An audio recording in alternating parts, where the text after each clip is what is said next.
Everybody, welcome back to the Insiders Lounge. Today we have Jack Metcalf. And Jack, if you want to give everyone just a quick introduction of kind of your journey, where you've come from, where you are now, and your funny accent, and then then we'll get things started. Yeah. So no, thank you for having me on, first of all. Of But course. yeah, originally from Liverpool, England. Grew up there. Came over to the States. Wow. August 2010. Went to Clemson Okay. University. Yeah, then was a pro for 8 or 9 years, and now I'm a licensed agent. Is the new terminology, I guess. Intermediary 6 months ago, but Yeah. agent now. So yeah. Um, but yeah, been in the States for 13 years. So Wow. just home now. Yeah, that's quite a while. And then you did a little bit of hopping around during Hmm. your pro career as well. Kind Right. of, you really like that plane ride over the Atlantic Yeah. Ocean. But Yeah. one of the main things I wanted to get into from the start is it's not common for a European UK player to come over and play college soccer. Hmm. Especially, I feel like it's become a little bit more common Yeah. now as things have evolved. But back then, what were some of the like, where did you even get introduced to college soccer? How did you know about it? And then Right. kind of how did that journey unreal itself?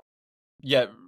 Like you said, now it's a lot more common. You look around at the top programs, but even D2, NAIA, it's Yeah. just internationals everywhere in college soccer. But 2010 was definitely different. There was obviously some from Europe for sure, but sort of my path through it was I was at Liverpool Academy from the age of 9 Oh, wow. until I was 17. And without boring you too much, there was a big transition. Rafa Benitez sort of was the head coach, and he changed the Right. whole academy. Um, so yeah, that sort of changed. I signed for Wolves for just over a year, like 14 months. They just Mhm. got promoted to the Premier League. But actually, during that transition from Liverpool to Wolves, the Premier League play a big role for a lot of guys, academy players. Okay. They have a hands-on approach. The PFA help, but definitely the Premier League do, or they did at that time anyway. In like the transition, if you're not going to sign pro deals with that Premier League team, like Right. they help you with the transition to whatever's next inside soccer or outside, whatever it may be. And they started at Liverpool. A guy called Tim Devine worked at the Premier League, but Phil Roscoe at Liverpool, and a few of my other Liverpool coaches sort of Mhm. introduced the idea. And then when I was at Wolves, I would say I found out I wasn't signing pro at Wolves March 2010. And literally from that date onwards, up until August, till I landed at Clemson, Mhm. I was just in a deep dive of getting introduced to college soccer, I would say, doing my own research. Yeah, and I don't really know why, but I would say 2 or 3 months after getting released by Wolves, I just decided like that's what I was going to do. Um, Wow. and yeah, how I ended up at Clemson was multiple different factors, but I would say one was Phil Jones, the current associate head coach. Mhm. He's from just outside of Liverpool. Oh, Um, wow. yeah, so he actually, him and Mike Noonan, the current head coach, that was their first year at Clemson. Yeah. They had been there for several months, I would say.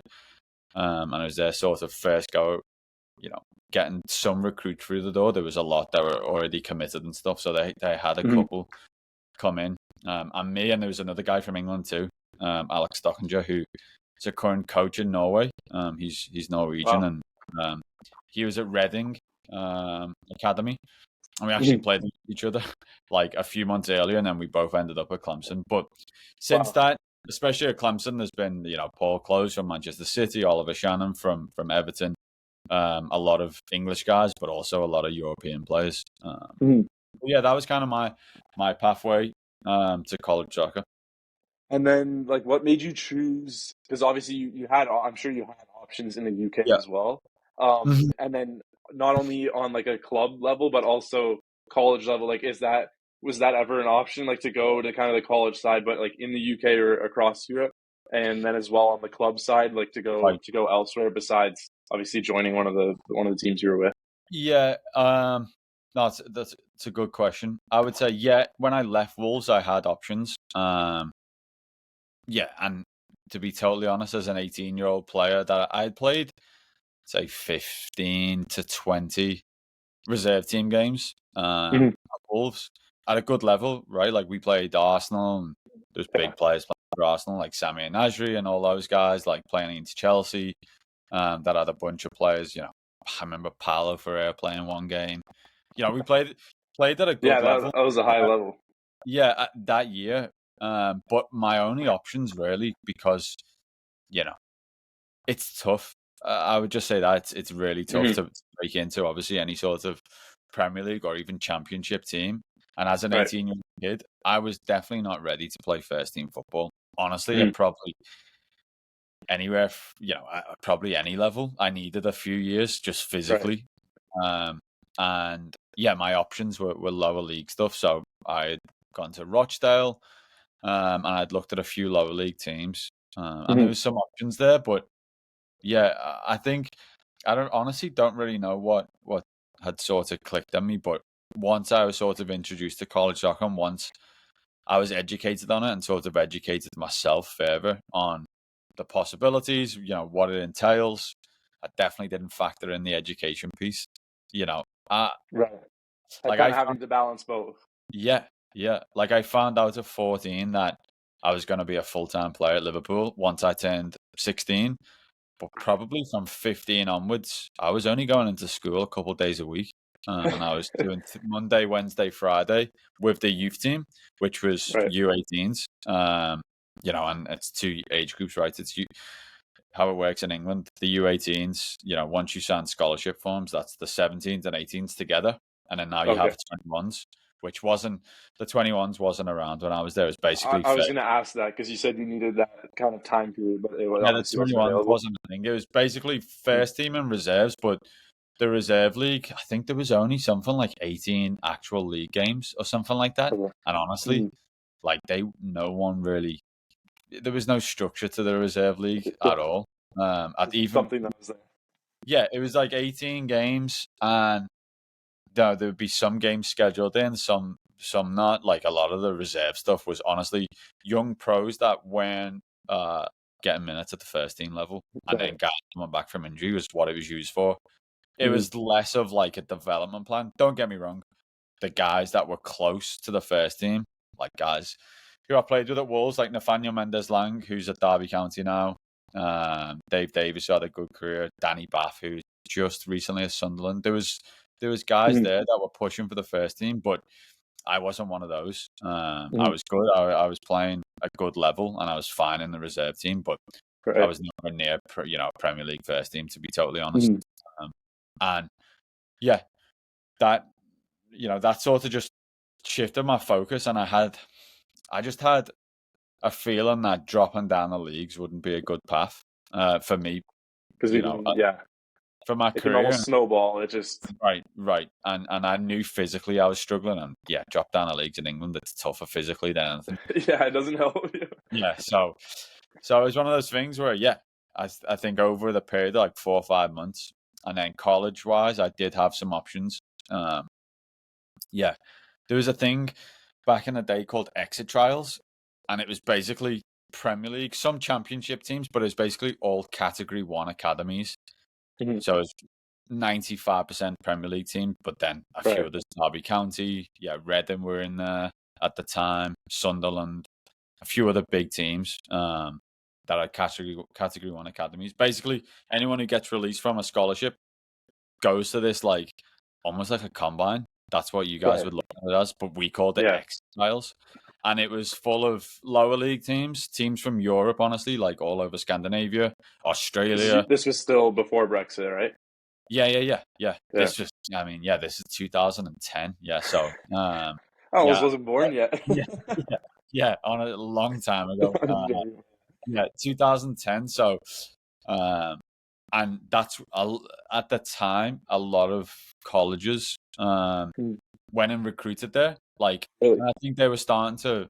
catch on. Like, hey, like if we go to this extra trial Mhm. combine of Premier League teams that aren't getting pro deals, hey, there's going to be good players there. And Yeah. obviously, they were right. There's a lot of good players that came through that system. Um, but yeah, I remember speaking to a few. Like, I spoke to Chapel Hill. I spoke to UCSB, Michigan, Missouri State, Clemson, and yeah, in the end, you know, Jonesy, the associate head coach, came to Liverpool and sat in my living room and we had a chat and that was it. Once I had spoke to Mike over the phone and spoke to Jonesy in person, I was sold. Like that was the place that I was going to go. Sorry, I lost you there a little bit. Sorry, did you You hear all me? good? Yeah, yeah, they're all good. Yeah, And yeah, so having that Liverpool connection there as well Mhm. is obviously quite important for getting you over. Yeah, for sure. Yeah, he came and sat in my living room and spoke to me. Yeah, And once I spoke to him in person and Mike Noonan, the head coach, current head yeah. coach on the phone, yeah, that was the only place that I wanted to be. And then once you came over to the States, what were so obviously you played college and then you played for I think it was 4 or 5 Yeah, American like you played for Atlanta, San Diego. What other yeah, American teams? Oh, Charlotte. Charlotte. Yeah, yeah. So yeah, once I left Clemson, honestly, it was interesting. Like at the time, we were solid. I Mhm. would say I had a good college career. Like I played obviously majority of the games. Right. I was captain towards the end. And Clemson, at the time we were probably middle of the road in the ACC. Mhm. We weren't nowhere near the top. Of the ACC, and yeah, we had some great players. I think my senior year, the whole 11 plus the two subs went pro. Like not that year, but Wow. basically, But over time, yeah. yeah, over the 2 or 3 years. But Tommy Mack was the guy leading the charge for our Mhm. team that year. Obviously, still playing with the Revs right now in Yeah. MLS. He got drafted, and I sort of, didn't have that much interest to be totally honest. Mhm. Out in MLS, I had a couple of conversations with a few people, and then basically the Rapids invited me to a combine. Mhm. Um, after my year, and I basically went there, and that's where the Rapid staff were there and stuff. But they had an affiliate in the USL Championship at the time, Charlotte Independence, that Yeah. hadn't put a team together yet. Okay. Um, I went there for that little combine, and second day, I got a phone call after the second day. Mhm. Um, I was like, hey, we're going to offer you a deal. So yeah, signed Charlotte Independence for 2 years. They were USL Championship at the time. Then I signed for Atlanta United 2. And that was great. Like the first team won MLS Cup the first year I was there, 2018. Right on. I was there for 2 years, then San Diego for 3. Um, in between, I had like 6 months in Wales. That's what I Uh, was gonna ask. I yeah, saw I was looking over your history. You had a yeah, few there kind of was spurts a back. team that they've run into some financial issues, so they kind of Mhm. disbanded sort of. They've basically restarted, but yeah, at the time they were top of the Welsh Premier League and they were trying to go to Mhm. Europe, and it was just an opportunity. One of my old Liverpool coaches was the head coach, Yeah. and he was like, "Hey, come in for however long and come play some games." I ended up coming back to the US a little bit early, so I was there for a few months. But no, it was fun. It was fun for a few months, but yeah, I finished my career in San Diego and retired. God, almost a year ago now.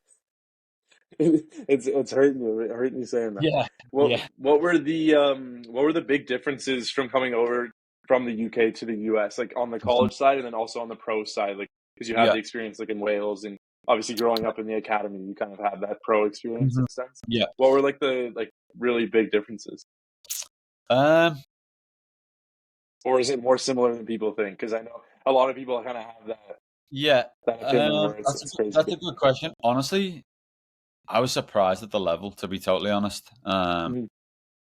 Like growing up in England, definitely ignorant to college soccer because it's just not a thing. There's no, sort of any sort of organized level of college football or college Mhm. sports. College athletics just a completely different concept in the Mhm. US to anywhere else in the world. It's obviously the biggest pathway to most sports. I know Yeah, soccer's a little bit it's different now, but I mean, still, still, I mean, the amount of good players that come through college soccer is crazy compared to anywhere else in the world. So yeah, I think that sort of shocked me. Playing in the ACC was the level was really high, Mm. and yeah, I would say that was probably the biggest thing. And sort of just opened my eyes up to the US soccer landscape, MLS, but also USL. Mm. Getting to play against those pro teams in the spring seasons and stuff like that. But I would say the biggest learning curve was probably definitely the education piece, like trying to stay eligible to play. Yeah. All the stuff that go along with college soccer were an education. Like my first semester was an absolute disaster. How are your grades in I think I got what we would call high school? How are your grades like before well, college? fine when I was Mm. there, but because I was playing soccer, like I just wasn't there from 15 Yeah. onwards. I took my what the US would call like GED. We have GCSEs, Okay. and it's sort of optional how many you take. And I Mm. took mine a year early because I left. Right. So I took mine when I was 15, and they were fine. Like when I applied myself, I was fine. But Yeah. because I was fully focused on going full time at Liverpool, that was my Hmm. focus, right? So I'd say my grades were fine because I hadn't done any sort of. We did education while I was at Liverpool and Wolves full time, but again, like It's you not. Yeah, it's not the same. anyone who has been down that path will tell you like it's not your focus. You're focused Mm. on trying to earn a pro deal and get into the first team at a Yeah. Premier League club. That's just what it is. So my first year was a struggle at Clemson. I got a 1.7 my first semester. Basically had to hit. I can't remember what it was, but That's what I was gonna ask. But they. it was at least like a 2.5. But I'm pretty sure it might have been like an average of like a 2.8 GPA my spring semester Mhm. to be eligible. Luckily, I did. We definitely started adding in some easier classes that second semester to get me over the Yeah. line. But yeah, it's just a completely different change of pace of reality. Like when reality hits and you're sitting in class after flying back from I don't know playing Maryland or playing Mhm. UVA or you know, and then you're sitting in class and you've got to study for 2 hours and take a test. It's like wow, Yeah. something that I wasn't equipped for, and wasn't ready mentally for that. But yeah, I'd say after that first year, I got to grips with my grades and always made sure that I was at least like not in any sort of danger of like being Right. ineligible or like even it becoming an issue. So yeah, I think after that first year, I figured that piece out. And then did you stay all 4 years? Like, did you get your full degree and Yeah, everything? I actually had one semester off back home. Um, Okay. so I just took one semester off my junior spring. Mm. Yeah, I took that off. That was just like, I had some family stuff going on, and it was just like one of Mhm. those things where, No, it it's made good. sense for all parties, yeah, to go home, sort of reset a little bit. So yeah, I took that semester off and came back my senior fall. Mhm. And yeah, it's funny though because of that, I kind of left without graduating. And I always joke now that I only graduated. I picked up again when I went to Atlanta. So while I was at Charlotte, I didn't like sort of put a plan together to graduate. But Oh, once, because you were still missing the one yeah, semester. yeah, yeah. So I was Mhm. missing honestly just over. No, it was about a semester worth. But the issue Mhm. was at the time. I think I looked at it my second year in Charlotte, like I couldn't finish online basically. But Oh, obviously, shit. when you're playing pro, like it's not really an option to just go Yeah. back. Sorry, No, you're all right. yeah, it wasn't really an option to go back and do that.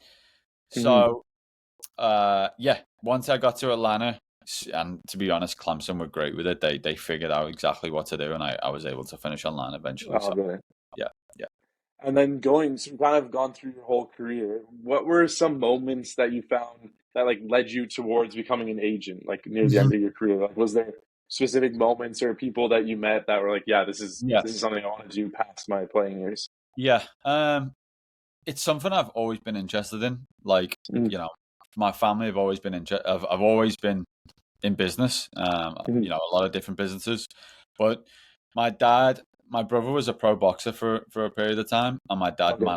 managed pro fighters for a good while, two sorts of different spells doing it. But he'd done Hmm. that, so I was always interested in, I guess, like the agency side or business side of sports. Right. And like, I was sort of fascinated with my dad managing fighters' careers and like, the decisions they have to make. Hmm. Which fighter do they fight? Like the whole package. Like, what do they get per fight? Sponsorships. I was always interested in that from a young age because my family was involved in it. Hmm. Yeah, and then over time, I had some okay experiences with agents, some not great, some decent, and then Yeah. my agent that sort of led me on this path was a guy named PJ Savage, Hmm. who, yeah, is honestly a guy that I work with today. He's a number one. He's a great guy. But number two, he's a top agent and one of the top agents in the country. And does work all over Europe as well. But obviously Right. predominantly in the US. And I went with him when I was in Atlanta. And then yeah, obviously through my career, right up until the end of my career. And honestly, the positive experience I had with him, and the value that he added to my career, not just like numbers, not just like financially, but it's more like you know his guidance, his experience at different situations, and just his knowledge on, yeah, the soccer in this country at all different levels helped me massively, in terms of big decisions I had to make. Hmm. Um, yeah, he guided me through all that process, and honestly, that was sort of the point when I got to San Diego. I was getting on like sort of later 20s, and then once I sort of say the big turning point was when I got injured in 2021. I was out for 7 months. Um, yeah, with my collarbone, and I was like, you know what? Just starting to think about what's coming next. Hmm. Get over, I think, that 30 mark. That's just natural for any player. Yeah. Yeah, I would say speaking with PJ at that time, having multiple conversations with him on his thoughts on it, and yeah, I would say the positive experience and all of that put together was sort of what led me to this point. Right. Um, but it's funny. I feel like speaking to some ex players who became agents, a lot of the time it can be like a negative experience that makes them want to be an agent, but like Oh, I see. I'm not going to do what happened to me, so I'm going to be an agent and have a positive Yeah. impact. Mine was slightly different, whereas like I had such a good experience or such a positive experience with Peach that yeah, I was like, you know what, like the value that I've gotten here, um, yeah, and like if we weren't working together today, we'd still be friends. Like, and I was like, you know Right. what, that is something that's massively needed in football, Hmm. and for players. Like, you speak to players that have worked with PJ or had positive experience with any agents, like they'll tell you like it's worth the weight in gold. So yeah, that was kind of what led me to going down that path. And then you mentioned how, like, I even see it in the landscape now. There's a lot of ex pros that become agents. Right. Was there moments in your career where you had valuable lessons or things you learned that you now that have helped you in your career Yeah. now post soccer and now inside of being an agent and kind of working Yeah. on the outside of things? Right. Yeah. I wouldn't say like one like specific thing like or one big Hmm. event that happened, but yeah, over time you learn, right? Like I did. I worked with multiple different agents throughout my career. Home, like at home, I say at home, but they were sort of guiding me at home. I never signed with an agent while I was at Liverpool or Wolves, but they Right. were guiding me. Some of them were family friends. And then, yeah, sort of just learning, especially over here, like doing some of the deals myself early on in my career. Like I Hmm. sort of, did them myself, like learning that piece. Um, but yeah, once I started working with PJ and like the transparency that he gave me, that was like an eye opening experience where it's like, you know, once an agent's transparent with you on, the good news and the bad news, and Yeah. giving you a rundown of the landscape of like what I'm looking at as my options, I feel like that was that was one that, I was like, oh wow, like that did open my eyes to like, looking at doing this myself. Yeah, I think the experience for you is the most important thing because I'm sure a lot of players from the UK, if you're not looking at going to that Mhm. pro level, Right. having someone that okay, I played Liverpool academy, went to Clemson, then went pro, and they want to kind of see that Right. landscape. You've experienced that, so Yeah. you firsthand can say, look, this is how this is going to feel. You're gonna have Right. to live without your parents for this long, type of thing, like, Yeah. and then Yeah. kind of give them the maturity of Right. it. Right. And I think, from my end, where, I feel like I built up good experience was like sort of experience soccer at all different levels, right? So I, you know, uh, was at a Premier League, two different Premier League teams, in England, like being around, like going on first team trips with Wolves, like for preseason, um, playing at like reserve team level at the Premier League, and then I would say experiencing college soccer, experiencing second division soccer in the US at the USL Championship, but then also being inside of an MLS organization and a successful one, Yeah, especially 2018 when they won it all, when yeah, Tato was coaching and they had, Miggy, Joseph, Darlington, Parky, Jeff, like all these older guys now, but guys that, were obviously legends in Atlanta, but guys who played for the national team and stuff. Mhm. I feel like being inside an MLS organization and like being at a couple startup clubs in USL, I feel like I experienced like all different. Almost the Uh, full pyramid yeah, of the US. right, yeah, and then being at a club like at the Premier League level, seeing what that looks like from the inside. I Mhm. feel like that gave me a good understanding of what players could expect at different levels, and what the reality is at different levels. So, but like that gives me a good foundation to give some advice. And on the scouting side as well, you can, not only can you watch the different levels, but you've Yeah, experienced the different levels, so you right. know exactly what's needed.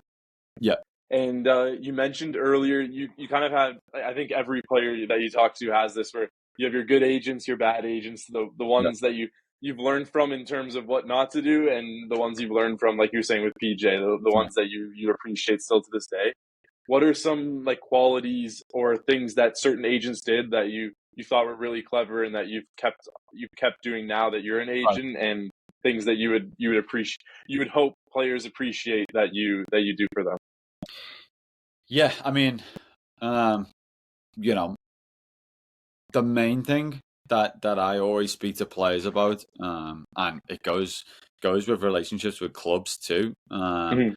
The main thing is trust, right? Like if you're a young player or even an older player, or if you're a club and our relationship is new, Mhm. uh, or the one thing that you can't buy from anyone is trust, Yeah. and I think it doesn't matter like if an agent's promising you this X, Y, and Z.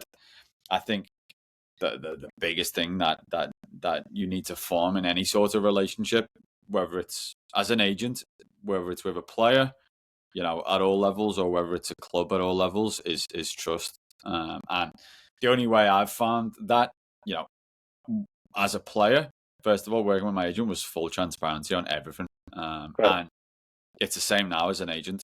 What I give my players is, I put trust in them, and they put trust in me that I'm going to work for them, that I'm going to, obviously pick up the phone, go Mhm. to the bat for them, and then at the same time, like I give them full transparency on everything.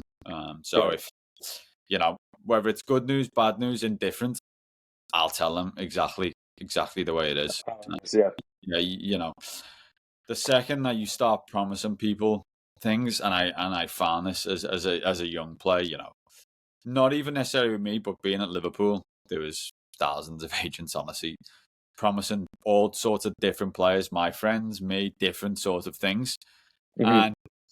And once you start down that road, it's just not healthy. Yeah. So for me, yeah, it's about pure trust and transparency. So I'd say that they're the key things. And obviously there's other sort of elements to being an agent in terms of like what can, I guess, quote unquote, make you successful or unsuccessful. But Right.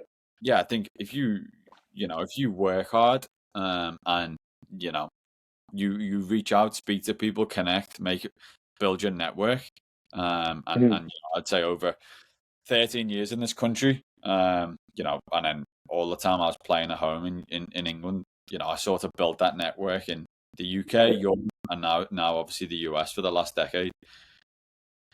It's one thing is important is like having a genuine interest in those people and those clubs, right? So, if you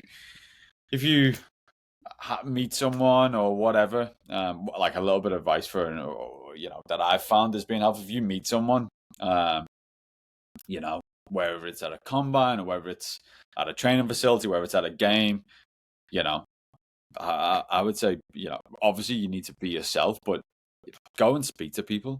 Like, I Mhm. think if you're closed off and you're not really talkative or you don't really have any sort of passion for what you do, it's tough, honestly, to build connections. But I've found that if you start speaking to people, and you building relationships, I think it always, it always helps in the long run.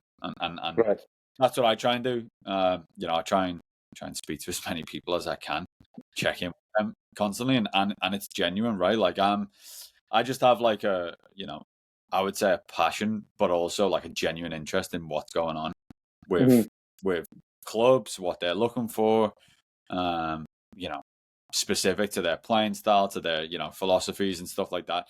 I have a genuine interest in that. Mhm. I don't, as I would say, I think a lot of the top agents have that too, but maybe Mhm. don't always express it, or like I'd say it's hard, right? I think when I first started as an agent, like I was almost like, I wouldn't say you know tentative, but I would say sometimes you're thinking of writing a text, like asking about certain things. You could be like, oh, I Mhm. don't want to bother him. You think like a sporting director at a club in England at say the Premier League level, or an MLS team. You're like, he's like, I'm gonna get brushed Yeah, off he's or too whatever. busy or whatever it is. Yeah. Yeah, because I've just started as an agent. But from what I found, it's like, nah, you build connections by Mhm. being open, and speaking to people, and working on those relationships. So I've always found that being the best sort of route. Yeah, and that's sort of helped me to get to where it's at now. And then you kind of dived in a little bit. What like tips or advice do you have for people that want to be, whether they want to be agents or they want to work with agencies or Right. kind of in that industry where you can be on your own like you are, where you're working for yourself, but there's also others working for other agencies or whatever it is. But what advice do you have to kind of get into the industry, as well Yeah. as kind of expand, like you were just speaking on, like Yeah. Yeah. Yeah. expanding your network and Yeah. growing past just the kind Yeah. of starting phase? Yeah. Well, first of all, like I'm still really in like the starting phase. Right. I'd say because I played pro college and had experiences playing in England, that helps. Like Hmm. obviously build your network, and build up obviously your database of contacts. Hmm. Um, but that doesn't give me a head start in terms of like building relationships at all. Like with players, with clubs or with people in the industry, it doesn't give you a head start, and that gives you obviously maybe you know a face or a name or a phone the number the or first kind of step in the door type yeah, of thing. it gives you like a little bit of that for sure. But I'm still new to this, and I would say like working with PJ and Duncan, work closely with those guys on a lot of different stuff. Hmm. But they've given me so much valuable experience, and one thing that I think is sort of what I was getting to my point before was like you know speaking to people and building that network is Just honestly getting out there. just starting. Like I remember speaking to PJ, I was literally about to retire, and he was like, hey, like just start speaking to players, start speaking to clubs, like literally just start the conversation Hmm. with people. Of course, like there's a lot of, I feel like you can sort of get lost, honestly, in the other stuff that comes along with business, whether it's forming an LLC, hiring an accountant, making sure your tax returns, business, docs are in order. Like there's a lot of Yeah. stuff you have to do, obviously. But the main thing, and it's something that my dad and brother in their like sort of business,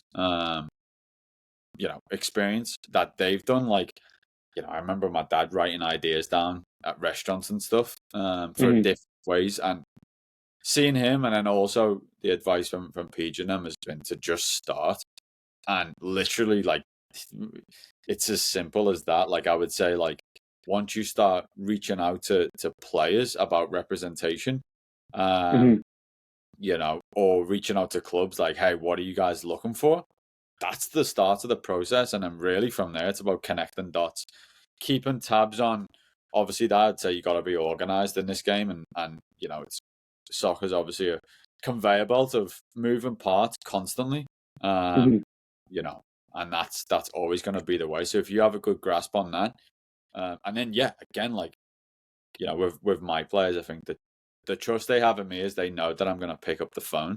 I understand what they need, and you know I'm going to do that no matter what. I'm gonna go to bat for them. So yeah, I'd say as maybe as simple as it sounds, if you just start, and whether that's and speaking to other agents that that I've come to work closely with, that's how they Hmm. start. Is reaching out to one player, and Yeah, you just gotta get your name out there. yeah, yeah, or maybe one club's like, hey, we need this. Do you know anyone? And maybe obviously, yeah, it's connecting the dots that way, and then you start. But yeah, it's a lot simpler, I would say, than it's sort of made out to be. And I know like there's a new sort of a lot of new regs coming into place with FIFA. Hmm. Like an extra hurdle that I think agents have obviously got to overcome. But I would say, yeah, if you have a genuine passion for it and you just start speaking to people and want to represent people, then just do it. You know. Hmm. No, I like that because sometimes people just need, like, even throughout my day, sometimes I just Right. need someone else to say something or to say it differently or kind of Yeah, just have a different approach, and then I go, oh yeah, why didn't I think of that or yeah, and whatever the and deal is. I would say it's easier now. Like I've found it fairly easy access to players and to clubs and to people. Um, like again, I obviously knew players that wanted me to represent them as soon as I retired, Hmm. who didn't have representation. So it's like, yeah, that was an introduction, but I've again, you can find there's a lot of platforms out there that'll tell you guys that are not represented by agents, Hmm. or there's there's clubs always looking for players, right? Like it's Yeah. constant, and it's yeah. If you can find that and find exactly what they're looking for, then you'll be able to start making some moves. No, no, I like that. And I was going to mention earlier with LinkedIn, Instagram, Right. Yeah. Twitter, you have all these platforms now where Yeah. you don't have to leave your room to start connecting with Exactly. clubs or players or whoever it is. Right. Yeah. Exactly that. And yeah, I would say now is probably easier to start building your network than it ever has been. So I think Mm, that'll definitely help young agents or anybody that wants to work in football. Honestly, you can yeah. sort of have a access to at least a conversation with people. And then one of the main things I wanted to get into, obviously as a player and now as an agent, you've kind of got to experience growing up in the UK, and then Yeah. now you've got to experience mentoring um, players also that are growing up in the UK or wherever else in the Mhm. world, but also in the US growing up. What are the main issues that players are having to kind of develop their game and make it through the levels where you're Right. playing your local team, then academy, Yeah. then Yeah. college, or going the pro route? Kind of what are those main struggles, and Mhm. what do you like? If there is struggles, Yeah. what do you think Yeah. the I would solution say could be? Yeah, I would say now probably the biggest not not issue, but one of the biggest sort of obstacles players have got to overcome is, Hmm. if you're a good young player, and you're playing academy, whether that's tied to an MLS team or not, whether maybe you're in a market that doesn't have access to an MLS group, Hmm. you know, once you start getting to an age where it's looking like, you're going to get good options to go to college or maybe stay with an MLS academy and maybe sign pro forms. I Hmm. would say that's been a pretty big conversation, right? So, like, you have a lot of young guys now coming through um, MLS academies, but other academies too, and they have a plethora of options. I would say, the sort of the three ones that have been, highlighted in my agency career so far has been, okay, do I want to go to college? You know, okay, once you go to college, obviously you don't sign with an agent at all, and you're Yeah. off college and you hope to get drafted, and that's a great pathway. Hmm. Of course, that's been around for a while. That's sort of a traditional route. Obviously, with the rise of MLS academies, a lot of players are signing professional terms younger Hmm. with that MLS team, and that's obviously a route. There's MLS Next Pro now, which sort of gives them the opportunity to get minutes. And Hmm. then I'd say the other one is signing with a USL team. I mean, you're seeing a lot of young players. Honestly, Make the switch over. yeah, and leave academies, not just MLS academies, but leave over club teams. Yeah. The academy level. Make that jump. Decide to go. You know what? I'm going to go and play for this USL team, and with the hope to either go to Europe or maybe I'll get sold to an MLS team, or maybe I'll move on. And that's an interesting route. I would say it's another viable option. And Hmm. honestly, I wouldn't say there's a right or wrong for any of them, and each Right. pathway is different for each player. Like, you know, maybe you have a young player like I was at 18, or maybe even younger, who's physically not ready, and MLS Next Pro is a perfect route for him to develop. Yeah. 100%. Go and be a pro. Hmm. Other guys that maybe a pro deal is like can't is getting talked about, but it's not like concrete, and maybe you need 4 years of honestly mental growth, like to grow up, Yeah. uh, and that's a big side of college. Is obviously you become, I would say, a man in A college. man by the time you leave. Yeah, Yeah. because like you have to organize your schedule, you have to be at certain places on time, you've got to be in charge of your academics. And college is taxing. Anyone that plays college soccer will tell you that it's tough, and I feel like that experience is crucial for some guys, and they should go that route. So Hmm. that's a huge one. And then there's some guys that, I would say USL championships, obviously there's a lot of older, more experienced guys at that Right. level. And maybe that's the perfect, you know, opportunity for them to go in, Kind of get learn minutes from at them. that level and learn from guys from 25 to 32 who've maybe even been in MLS for a while, drop down, or maybe they're coming through USL and can go on to a higher level. Um, I would say that's a viable option too, and there's plenty of USL teams that are, selling players not just to MLS but to Europe and a high level Hmm. Champions League team. So that's probably the toughest part now. Working with, I would say, younger players. Obviously, I work with a lot of guys after college in the Right. project as well, but I would say with the younger guys, that's probably you know figuring out their pathway is probably and you always have guys that are good enough to go direct to Europe, right? Once they hit a Mhm. certain age, you know, going direct to Europe is obviously a huge option The too. most ideal. Yeah, and Yeah. obviously the one that's least utilized because it's only available to the top talent in the country. Um, but they're sort of the pathways that I would say become a challenge to not that it's so difficult to work out, but it's about finding what is the best option for the player at that time is important because making sure that every step of the way they're in the right environment is something that I feel responsible for, Hmm. and I know yeah, that's probably what I spend a lot of my time on. And then compared to the what I kind of wanted to get is compared to the UK, Yeah, how do you so what like obviously we know the differences where college isn't as big of a thing there. Do you think there's so obviously that's one of the challenges where a player right. might be in your position where you're at U18 Liverpool, Yeah, you're not ready to quite make it pro, and you don't know if you can go pro, so then do you just drop down divisions, or right. like I would say that I would say is one of the biggest challenges for yeah, especially academy players for in the sure. UK. And it's a little different now. I would say like Category One academy, so mostly Premier League teams.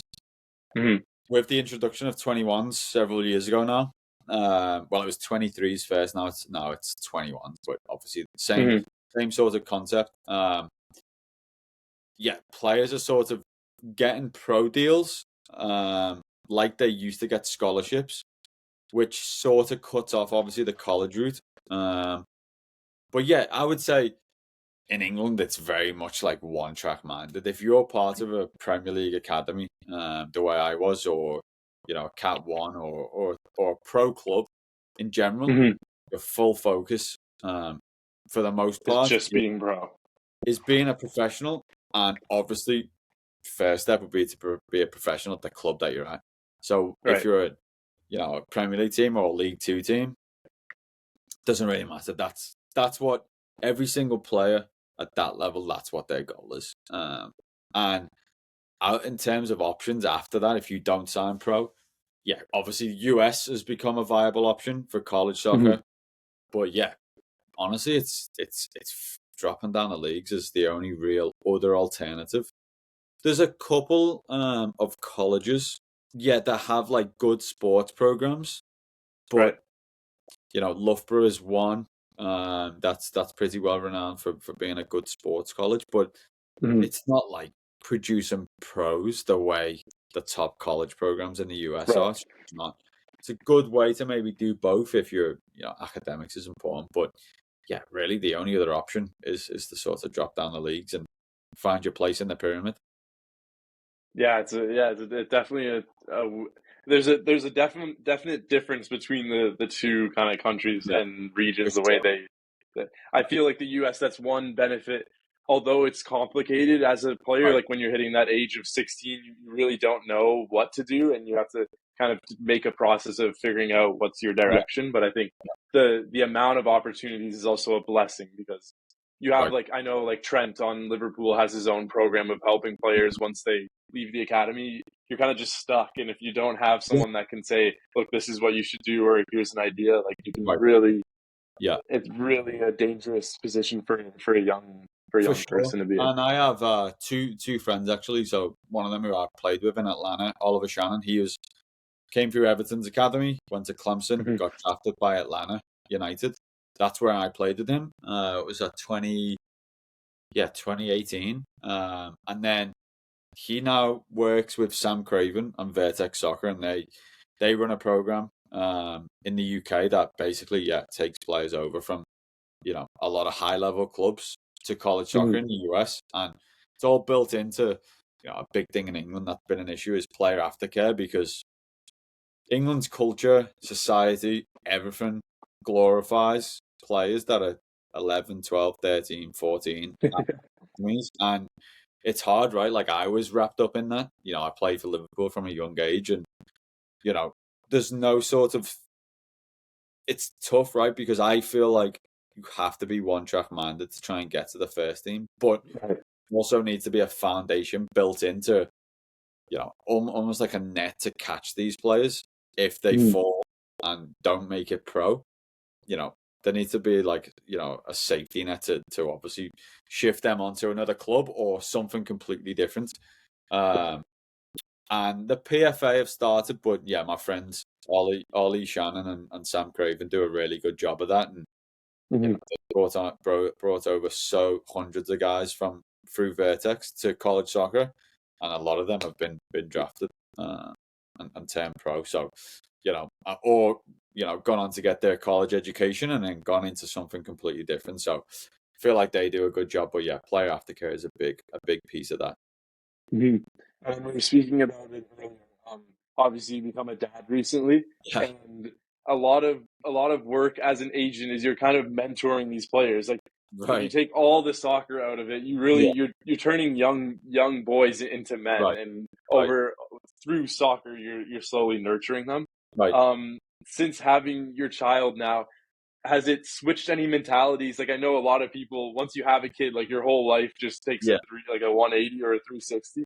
right. Has it changed anything in terms of work as well? Where I'm Yeah, sure you work differently now in terms of you want to prioritize your kid, but also like right. the mentality while you're working. Has anything changed there? Where now you kind of look at Yeah, things differently? yeah. Well, first of all, I still feel, I'm old now, but I still feel like a kid all the time. I'm Yeah. 31.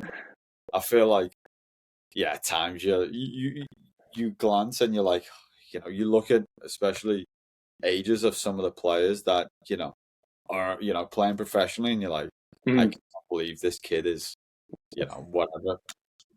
He's 15. He's like, Like a 2006 or whatever. Once you work out the your graduate year was when yeah, when these kids exactly, were born. exactly.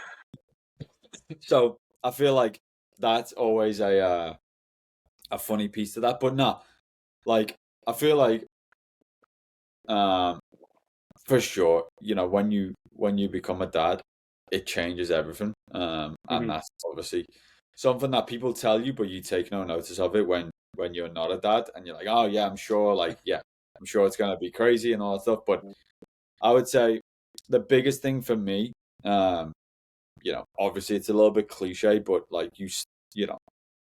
everything has been obviously about doing what I want to do, and you're sort of starting a business and be getting to achieving the goals that you want to get to, Hmm. uh, hitting objectives and doing all this stuff. And I would say that doesn't change. It's not like I completely changed like what I want to achieve and what I want to do.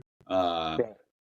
Nothing like that has changed at all. Like how I go about my day and stuff like that.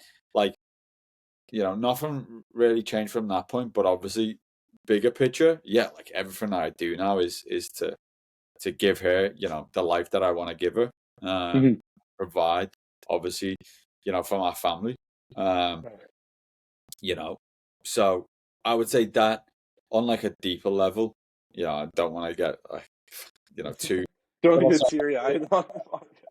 but it does, and speak to one of my best friends that's back home all the time. He's expecting in the new year, and we talk about it because he's like, well, what's it like? When obviously you're looking at, your daughter, like Yeah. what it Something you've created.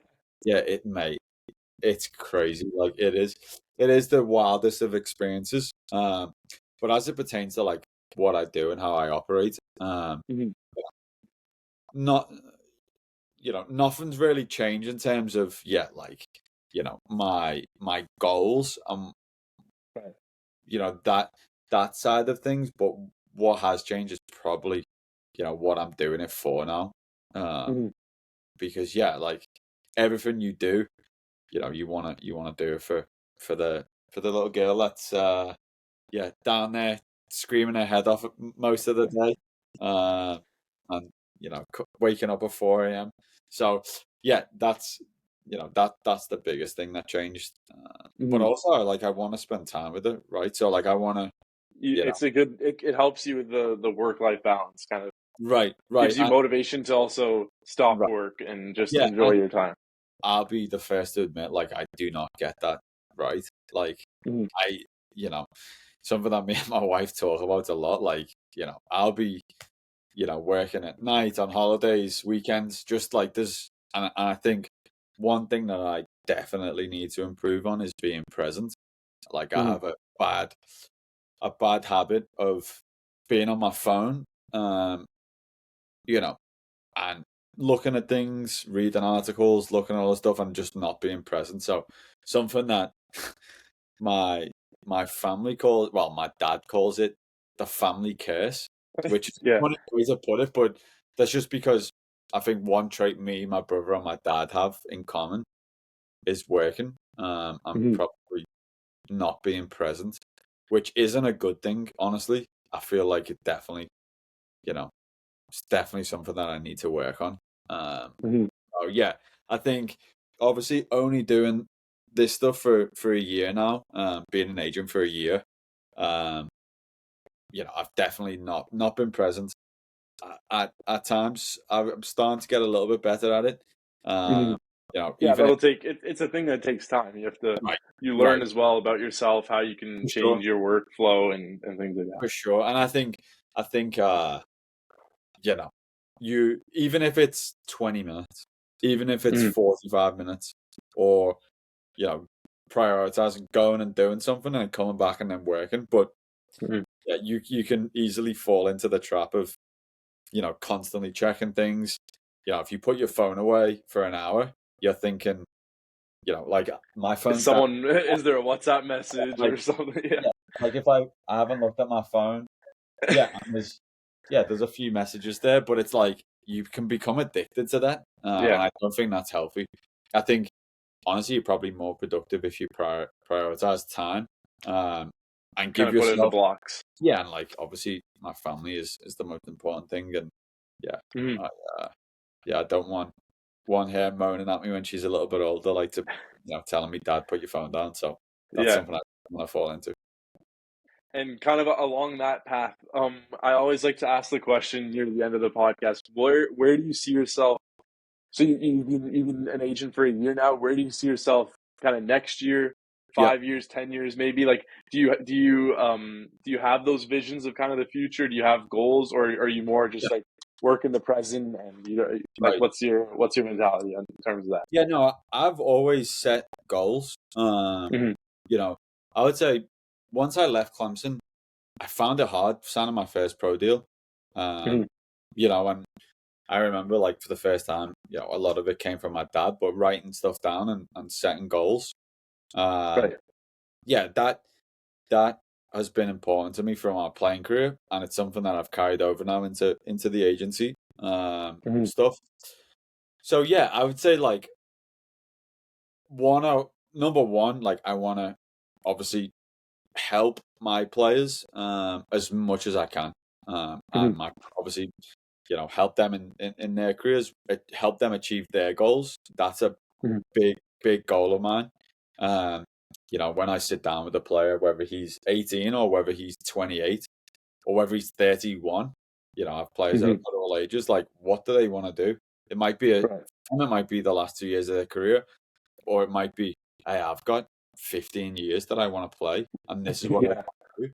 Like, I want to obviously help them achieve that, and I think by speaking with other agents, clubs, other players, all sorts of different people from inside football, grow my knowledge base.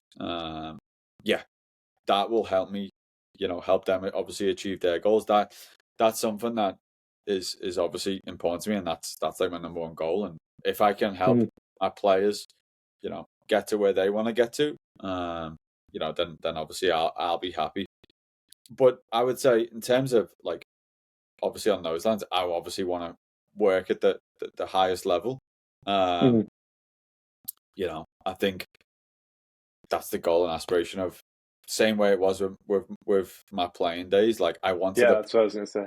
at the highest level that I Hmm. possibly could. Um, and whatever level that was, like perform every week. And I feel Hmm. like honestly, it's not too dissimilar from the agency. I want to work at the highest possible level, and you know, perform every time that I have to perform. Right. And in terms of it's a lot of the agency work is constant. Like it's not, but like in football, yeah, you're judged every day in training, but what matters Hmm. is match days. And Hmm. yeah, as an agent, yeah, what matters is the contracts, but it's so much more. It's not just transactional like that. And I think Hmm. one big thing I've learned throughout the year is yeah, the agency side is a 24/7 game. Like Right. it's travel, it's a lot of on constantly being on your phone, constantly speaking to your players, clubs, checking in how they're doing, helping them anywhere you can. Um, so I think getting to the highest possible level is that, and I don't necessarily mean that by only working at like MLS or Premier League or Right. leagues in Europe. I don't necessarily mean that. That's obviously one part of it. That's an Mhm. aspect, obviously, that I that I want to work at.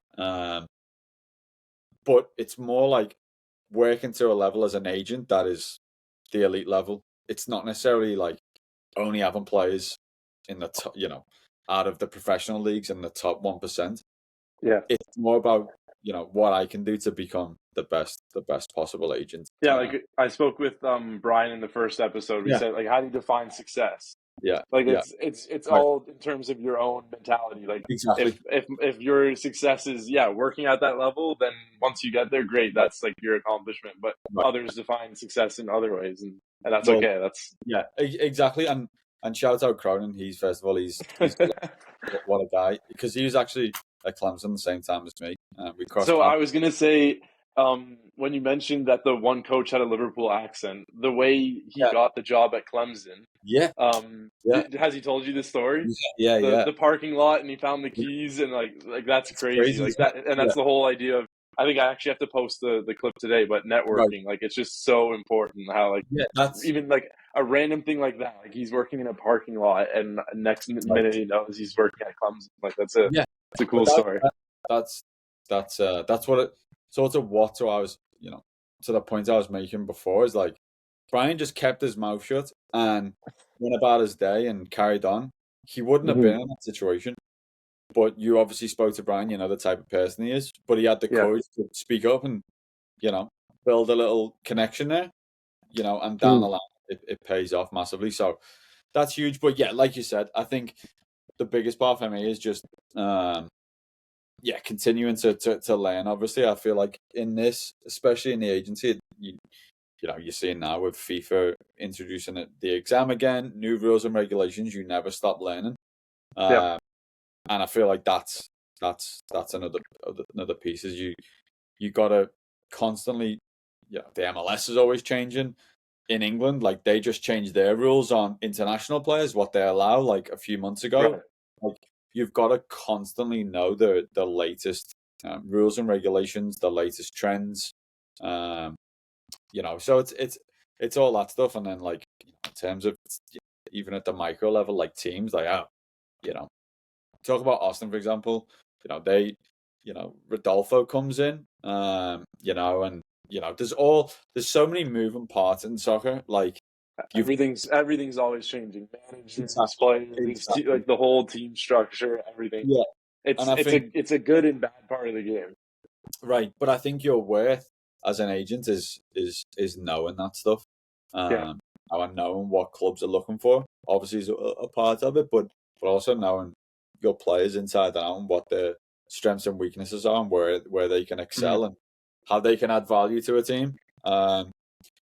So yeah, I would say yes. There's a lot there, but yeah, I feel like maybe we'll sit down and next year and see how things are going That's and it. Yeah, I hope with most of the guests that I can bring them on later on and kind of right, see yeah, that time period went.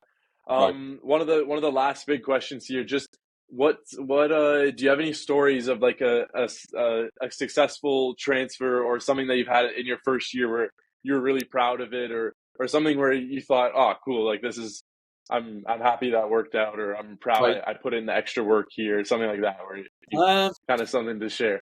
It's good to reflect on the good Yeah. as well Yeah. as the bad. Yeah. There's been. Yeah. I would say like I'm obviously new to it. Right. So it's been a year. So I would say like representing my first player. Um. Mhm. And Kyle Adams was like the first one of the first guys that was like, hey, like I'd like you to represent me. Mhm. Um. He was a teammate of yours, right? Yeah. So When he you was were an at ex of Oklahoma. mine. Yeah. Yeah. Yeah. And honestly, you know. I like that it means a lot for him to put trust in me. Obviously, we got to Yeah. know each other well playing together and stuff, but obviously representing him is a completely different story than just being teammates. So I feel like that trust, and him showing, trust in me there at that point, like where I was just starting out, um, Mhm. meant a lot to me. And then yeah, like obviously with him.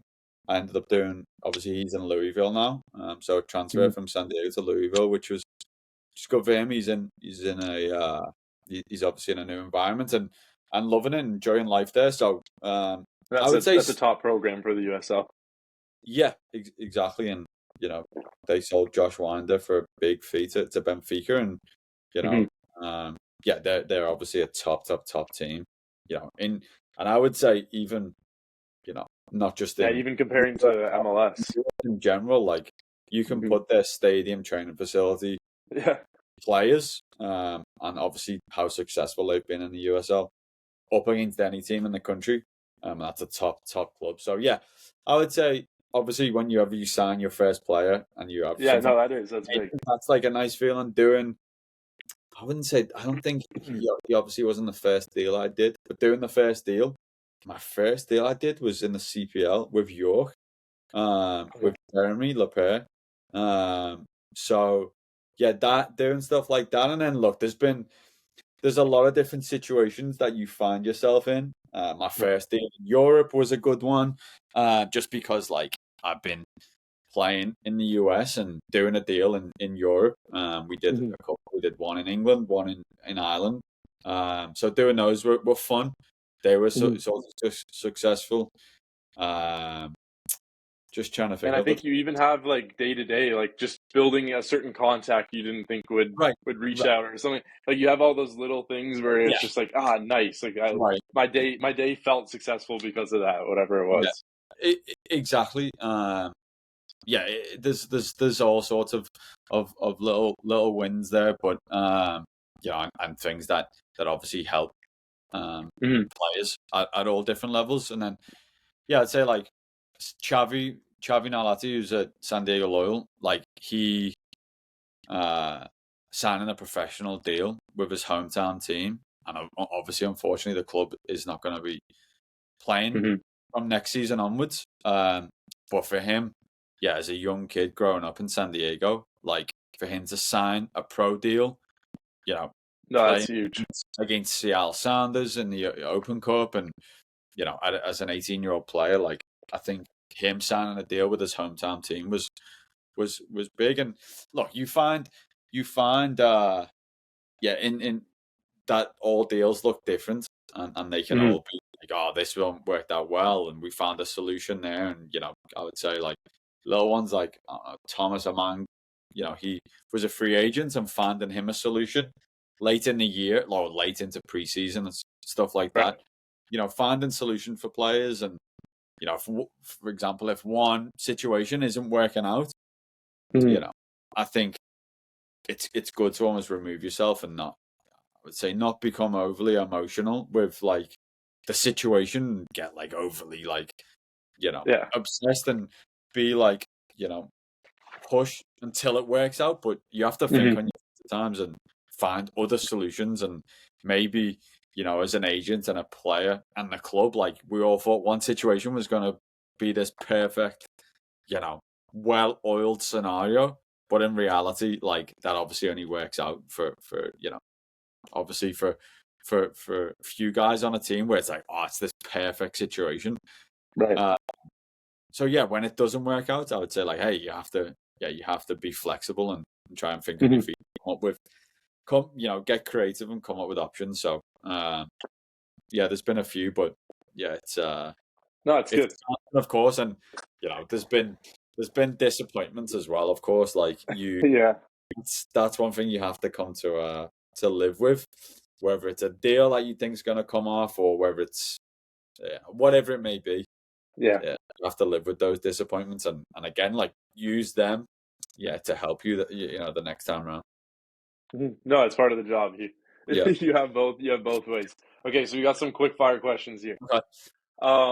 So obviously you grew up in Liverpool. You became a Liverpool fan. What do you think of the team this year and predictions? Where do you think we'll finish? How Definitely do you think gonna we'll do in Europa League? Yeah, Europa League's a tricky one. Depends, obviously. I think what they roll out there. Yeah, Yeah, depends on how the Premier League's going. I would say it's not like the Champions League where you sort of fight on all fronts from the get go. yeah. Uh, so Europa League, I would say they'll make a deep run. I would say it'd be a disappointment if they didn't make I think semi. even if you have the second 11 playing, Right, it'd be a you should be disappointment if they okay. didn't make at least quarters, but I would say semi-final, final. Be a Hmm. disappointment if they didn't do that.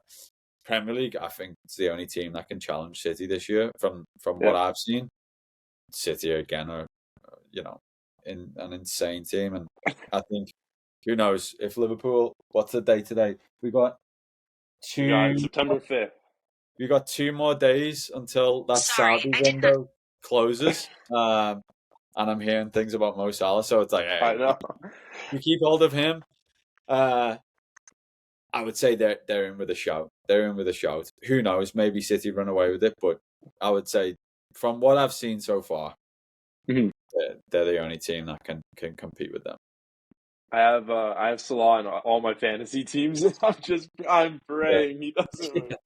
right, But right, yeah, no, I think you're right. Arsenal, I think, look a lot weaker this year yeah, than last year. right, Man United, Chelsea, I mean, yeah, they're closer to relegation, I think, than they are to City. So I'll leave yeah, that at that. yeah, Do you have a favorite quote or saying?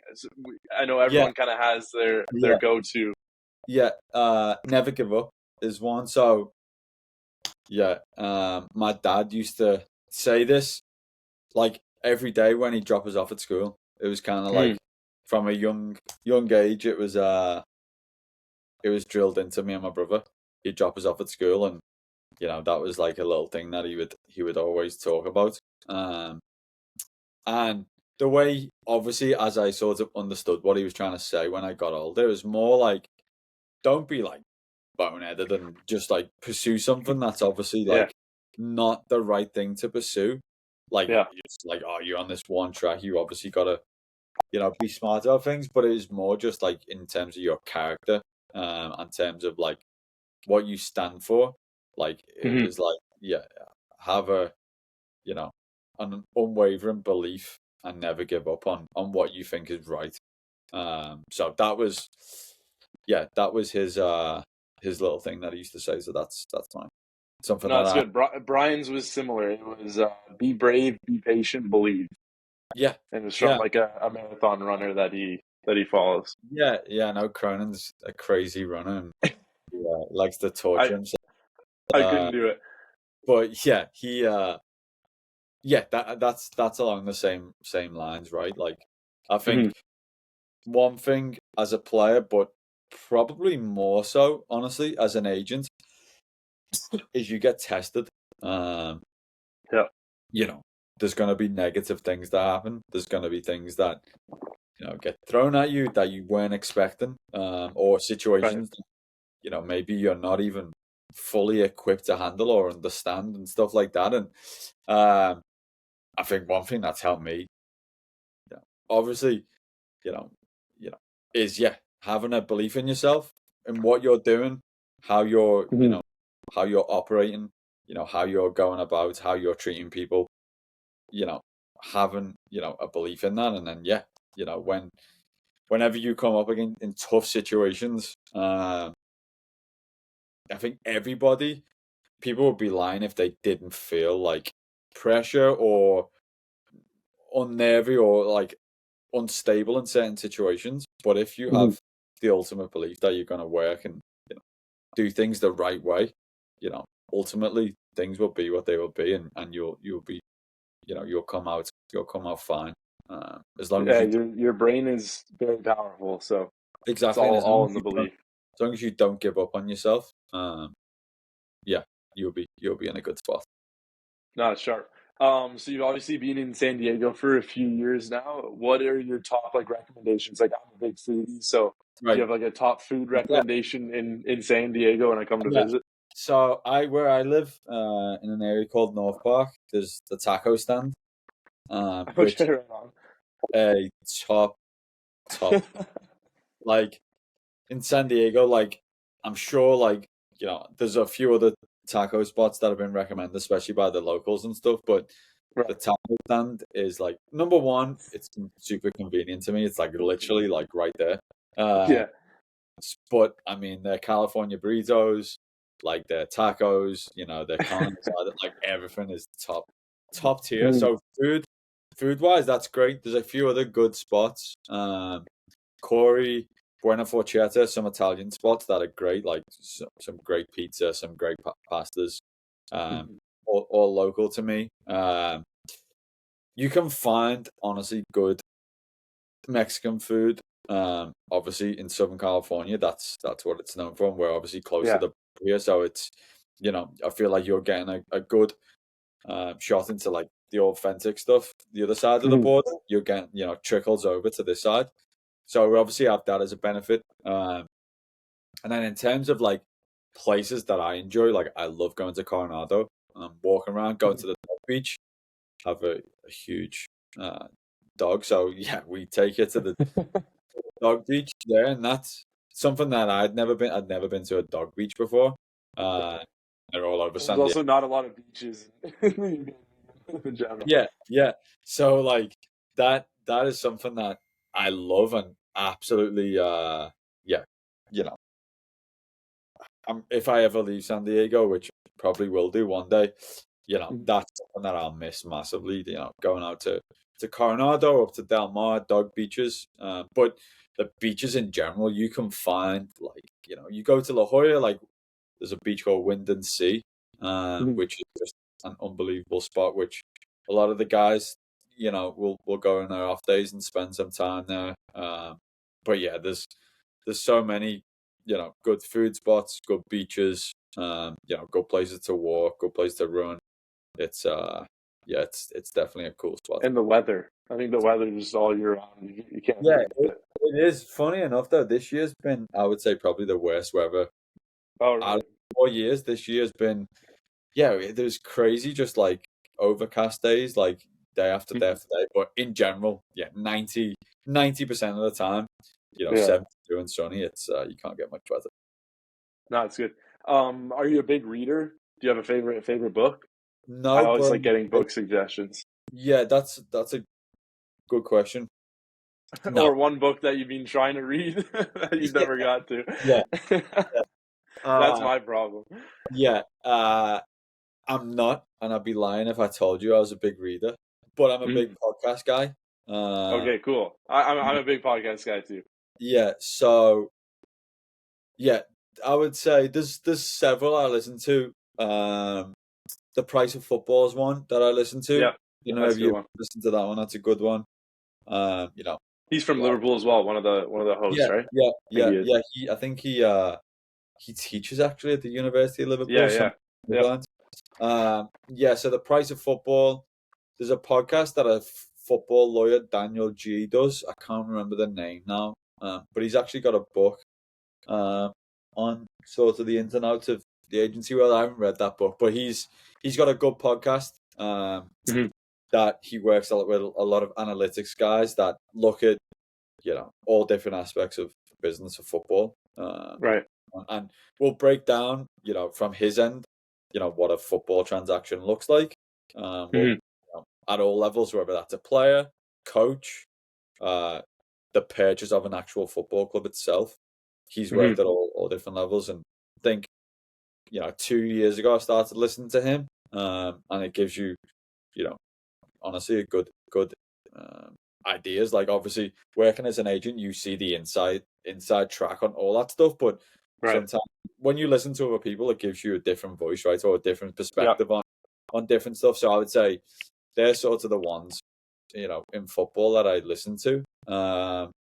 And then outside of football, yeah, honestly, I listen to all different. I listen to different things that honestly to relax. I've Right. constantly got a podcast on, and that could honestly range from yeah.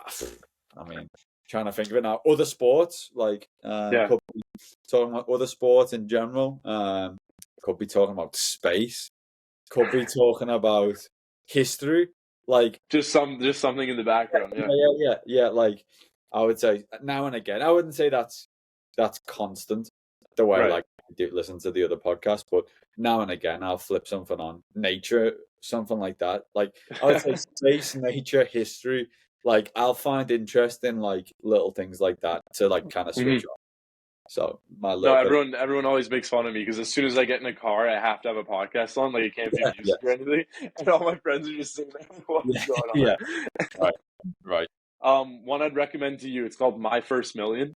Okay. It's by two guys that have kind of built a lot of startups on Right. and off of each other. Yeah. But really like more on the business side, but also just like I find I pull information from them and use it in the Right. soccer world, the football world. So I think Nice. that's a really. I'll send you the link after. Yeah, that's a solid. And Yeah. then yeah, we spoke a bit about podcasts. What's your favorite hobby outside of soccer? Like just something you do. You were saying like the podcast help your kind of mind Yeah. reset and Yeah. relax. Do you have other things, whether it's walking the When dog or just when I was a player, it was taking the dog to the beach or being on the Mhm. beach in general was like, especially in San Diego, was huge. Yeah. Like it was just getting your feet on the sand and walking. But yeah, primarily it used to be like revolved around the dog. I would say now, obviously, still love walking the dog. It's my job, that's what I Mhm. do in the morning, that's what I do at night. But now, obviously, with having my daughter, like, Yeah.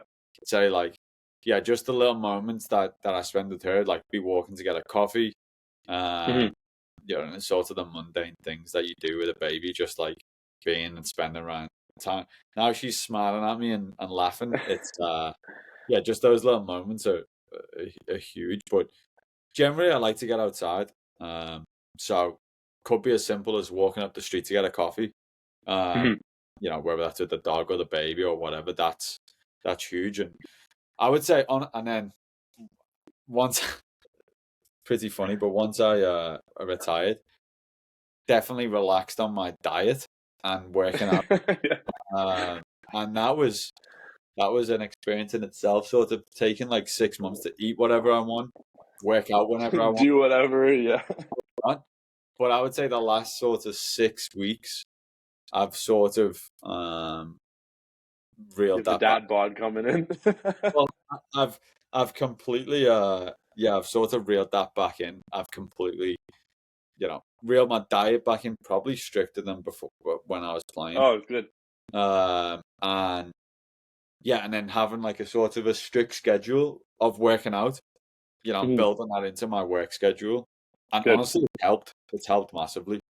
I would Mhm. say, like, it was hard the first 6 months, just not having that pressure of staying obviously in shape and watching what you eat. It was nice to relax, but I would Mhm. say I've probably worked out for myself in general, being strict with that, at least 80-90% of the time with my Right. diet and like working out has helped me honestly probably enjoy even having a glass of wine or a beer now and again, or going out with the lads or whatever it might be. Like that's helped me enjoy those moments a little bit more. And Mhm. then from a work perspective, it's definitely helped me. Be a lot more efficient. No, that's great. Okay, last one here. I put a lot of research into this one. So I don't know if this is right, but it said you've only scored 7 goals throughout your whole career. Does it sound about right? I'm surprised it's that many. That's I, that's with Clemson, I think, included. I I think I was looking yeah, at Clemson I'm included as surprised that well. many. Let me think. Like, So pro career. So this is past. I think I looked past as soon as you graduated out of like Wolves. From that point on, I think you scored 7. So the I'm ready. question I wanted to know is if Like, you remember one. I scored a couple in college, I think, and then a few as a pro. Yeah, that's not my ask anyone. Like, I didn't even, especially the last few years, but even when I was a young player, I didn't partake in any Yeah, sort of. but it makes sense as a It right wasn't back. I my forgot to include the right back yeah, part. I wanted that part yeah. Nah, out. nah. Honestly, it's something that my family loves to take the piss a little bit. Yeah. And looking back now, it's hilarious. Like, I should have scored a lot more goals. Like, God, thinking back, yeah, should have scored a lot more, but wasn't wasn't something that I excelled in, and it was got to almost a running joke at times, like that I couldn't score. But yeah, Yeah. I scored a handful of goals. I scored a couple in San Diego towards the end. Like a few, I remember scoring one up in Seattle. That was an okay finish. Like it was like a Mhm. half volley. But honestly, my first goal as a freshman for Clemson was probably the best goal I've ever scored. It was away in Charlotte at UNC Charlotte. It was a few games into the year. And yeah, it was one of them where it was a corner. I mean, I don't even know if there's footage of it. There is somewhere. Maybe It was I'll try to find it. black and white, 2010. But it was a corner. I remember it got headed out, and Mhm. I was stood on the edge of the box, Oh yeah, and it was one of them where probably in between penalty spot and the 18-yard box, it like was gonna land, and I just was the stood. perfect spot. Yeah, I was stood in the D, and it literally like it was like headed out, and it was like a looping header, Mhm. and I hit it on a volley, and it flew in. But that's probably the best goal I've scored, and then yeah, I would say that's about it. Like, you know, there wasn't my thing, but that's probably the only one that I could be like, oh, that was a decent. The one that you can remember at least. Yeah, yeah, No, that's great. First of all, I appreciate you coming on. yeah. Um, that was good. That we did an hour 20 there. That was a solid conversation. Well, Um, I appreciate you you having me on, and congrats mhm. on starting the podcast. I'm sure Thank you. successful. Yeah, you've already had Cronin the legend on. That's it. Let me ask you a question. Yeah, go for it. Um, what are your goals with the podcast in general? Like, what do you want to do? Is there like an avenue you want to go down with certain guests, or what's Mhm. the plan? Yeah, so the main reason I started it is what we were speaking about earlier, the networking aspect. Yeah, I did 5 months across Europe, and that that hurt the bank account. So I yeah, thought I thought, what's a different way where I can rekindle relationships I've already started and build new ones. Um, and that's I have a huge interest within soccer, football, but also just sports business as a whole. yeah, So the main thing I wanted to start the podcast with people I already know, so I can. I've worked with marketing agencies in the past, so I've worked in kind of the podcast mhm, industry, but I've never had my own. yeah, So the main thing is learning that and just learning just to speak with someone, interview all the little the knacks that you need. right, And then once I have that settled, kind of building my network with new people, hmm, and then also expanding past soccer. So I've built connections now with the NIL side of college, right, with baseball agents, yeah, American football agents, yeah, people that work within social media and kind of the marketing side of soccer, GMs, owners. Like I really want to get like all the different aspects of sports right, business because right, that's what I love. Like I listen the other podcasts I listen to is Joe Pompliano. yeah, He's yeah, yeah, he's a yeah, big sports business guy, and I um, find that fascinating. And I think right, there's not a lot of like that was Brian's. Maybe he's had interviews in the past, but from what I could find online, like he was never interviewed, and that's someone with like a really, really intelligent mind. Where right, and even if he was, most people like if I told you to name three or four Bayern Munich scouts, you're probably not going to know any of them, if not maybe one or two that you've heard through a tweet right, or whatever it is. right, So I right, really wanted to that side of things. There's tons of people behind the scenes that just no one knows about, but they're so important, yeah, and yeah, they've got good stories. Agents as well, really. People only know your top Mino Raiola as your top agents that are doing those big deals, but there's right, tons of agents with crazy stories and just things that you can learn from, and that's the main goal. So right, we'll see where it goes. We'll have players on, coaches, kind of anyone related to sports right, business, and then that's kind of why I kept the name super open, the yeah, Insiders Lounge. Like there's right, not real any attachment to something specific. yeah, Um, and yeah, so we'll see. And for me, I think it's helpful. It keeps me productive when I have some downtime. It hmm, gives me something to, like you said, you always want to learn. So it's sure, something new for me, something yeah, I can kind of adapt and grow with. So we'll, yeah. we'll see what Well, happens. no, I think, congrats. I think it's, you know, like we talked about earlier in the podcast, it's Mhm. about starting, right? Like, if you can have a million ideas, but you've got to physically start, and that's Mhm. what you're doing. And you'll learn. I think, like anything, right? You learn on the job. You learn by operating. So Right. I think, yeah, it's great, mate. It's obviously exciting time. So, congrats again. Thank you. No, I appreciate it. Anyone listening, feel free to leave us a review. They help a lot. They bring us up the charts, and Oh yeah, hopefully yeah, we can grow it into something big. There you go. There you go. All right.